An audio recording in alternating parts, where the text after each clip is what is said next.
Seigneur soit avec vous. Et avec votre esprit. Évangile de Jésus-Christ selon saint Matthieu.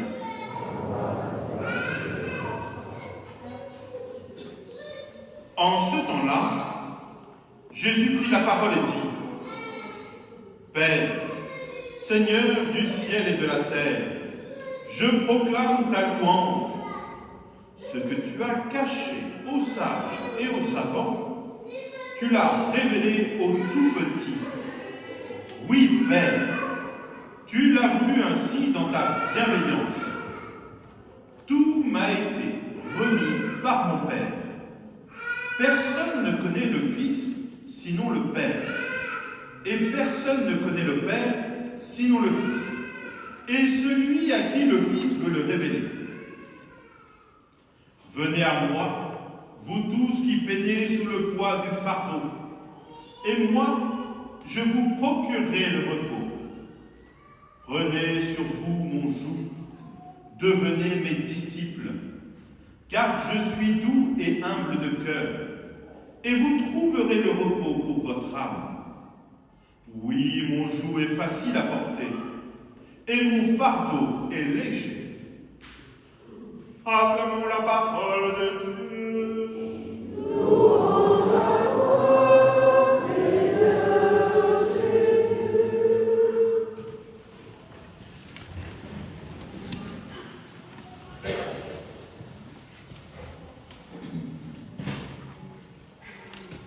Comme souvent à la messe, nous entendons les épîtres de saint Paul, et parfois il est peut-être un petit peu difficile de comprendre, parce que saint Paul a un certain nombre de références qui sont quelque chose de classique pour l'époque.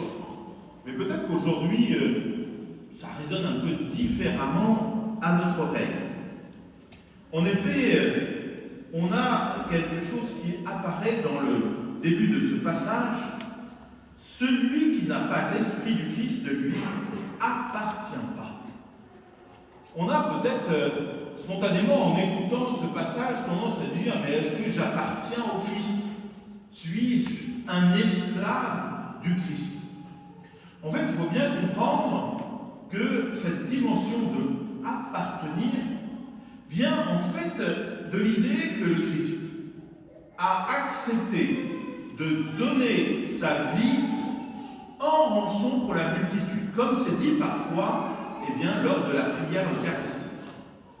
On va donc considérer que parce que nous accomplissons des mauvaises actions, des péchés, nous pouvons au bout d'un moment finir par appartenir au mal. Notre cœur, notre pensée, notre comportement, nous tourne vers la mort. Et quand on voit que le Christ, lui, a accepté de mourir pour finalement payer à notre place les conséquences de notre péché. En effet, pendant très longtemps, je le dis souvent, il fallait accomplir des sacrifices au moment où on montait à Jérusalem au temple pour montrer à Dieu qu'on demandait pardon. Donc on allait payer pour son péché. Et maintenant, plus besoin de payer puisque c'est le Christ qui, lui, a réglé la facture.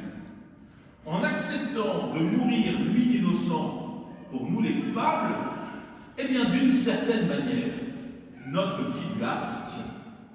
Mais qu'est-ce que le Christ en fait ? Est-ce que d'un seul coup, il se considère comme un propriétaire ? Et on le constate, bien sûr que non. Nous sommes toujours libres de considérer que notre vie peut être tournée vers les réalités de ce monde et certainement vers la mort, ou au contraire, parce qu'on a reçu la citoyenneté du royaume des cieux, nous sommes tournés vers le ciel. Et c'est à nous de choisir. Car nous n'appartenons plus, au mal. Notre vie est en capacité de nous tourner maintenant vers le ciel.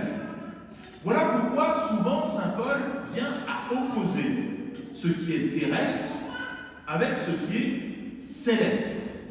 En disant, si je regarde dans ma vie, quelles sont les actions, les moments de ma vie qui me tournent vers le royaume des cieux ? Si j'ai reçu ma nationalité d'enfant de Dieu et du royaume des cieux, est-ce que j'en accepte les lois? Est-ce que je ne suis pas finalement tourné toujours vers un certain nombre de réalités terrestres? La réussite sociale, de pouvoir penser à moi, de pouvoir vivre un confort qui finalement me donnerait à croire que les seules choses importantes pour moi, c'est tout ce qui me donne du plaisir immédiat. Le Christ nous montre que bien souvent, notre vie doit être tournée vers le ciel, et donc finalement vers les lois du ciel, qui est donc l'amour. Et c'est quelque chose qui est important parce que si on va passer notre vie à vivre d'une manière terrestre, est-ce qu'on sera à même de dire à un moment où on comparaîtra devant Dieu, « Ah, mais c'est ça que je veux vivre !» C'est une vraie question. On a habitué notre âme à quelque chose de terrestre, et il faudrait d'un seul coup se dire, « Ah, ben en fait, non, c'est le royaume des cieux qui m'intéresse. » Il ne faudrait pas faire de notre monde un enfer, alors que nous désirons le paradis. Alors oui, par moment, il faut se rappeler que si le Christ nous a rachetés, nous a libérés de cet avenir qui était néfaste pour nous, eh bien, il faut se demander, est-ce que je vis de cette espérance? Est-ce que ma vie va être cohérente avec ce qui me mène vers le ciel? Eh bien, quand on sait que c'est difficile, c'est pour cela que saint Paul nous rappelle que l'esprit de celui qui a ressuscité d'entre les morts habite en vous. Il ne faudrait pas croire que c'est avec nos petites discothèques qu'on va d'un seul coup lutter contre le mal et la tentation. On aura toutes les bonnes volontés du monde, il nous faut connaître et prier l'esprit que nous avons reçu. Prenons un exemple. Nous allons baptiser dans un instant ce petit bonhomme. Il va recevoir cette carte d'identité du royaume des cieux. Il devient enfant de Dieu. Mais tout au long de sa vie, il va rencontrer la difficulté de la tentation. Et c'est là l'importance pour nous. C'est de comprendre qu'à travers l'éducation des parents marraines, à travers tout ce qu'on va pouvoir lui donner, c'est de dire, mais appuie-toi sur ce Dieu qui t'a, d'une certaine manière, adopté le jour de ton baptême. Car oui, en effet, Dieu est prêt à nous protéger du mal. Mais le seul obstacle à cela, c'est moi. Si je dis non, Dieu ne peut rien faire. Si je ne demande pas l'Esprit, eh bien Dieu ne peut rien faire. Car il nous laisse profondément libres. Si j'appartiens au Christ, c'est pas parce que je n'ai plus de volonté. C'est parce que bien que le Seigneur nous considère comme pécheurs, il vient nous sauver.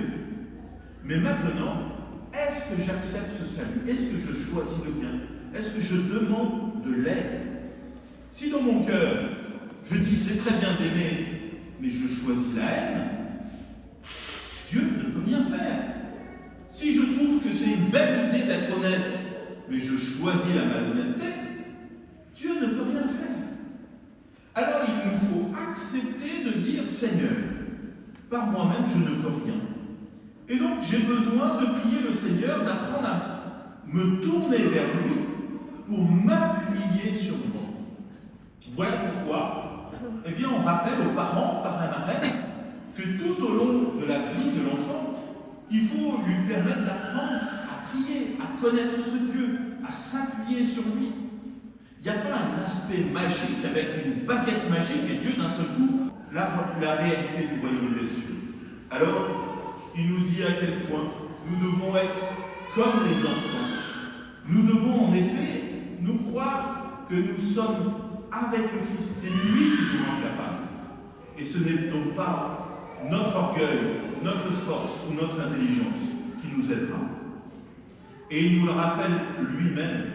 Je suis doux et humble de cœur, mais il nous fait aussi comprendre que nous trouverons le repos de notre âme chaque jour en osant lui demander son aide parce que nous lui appartenons.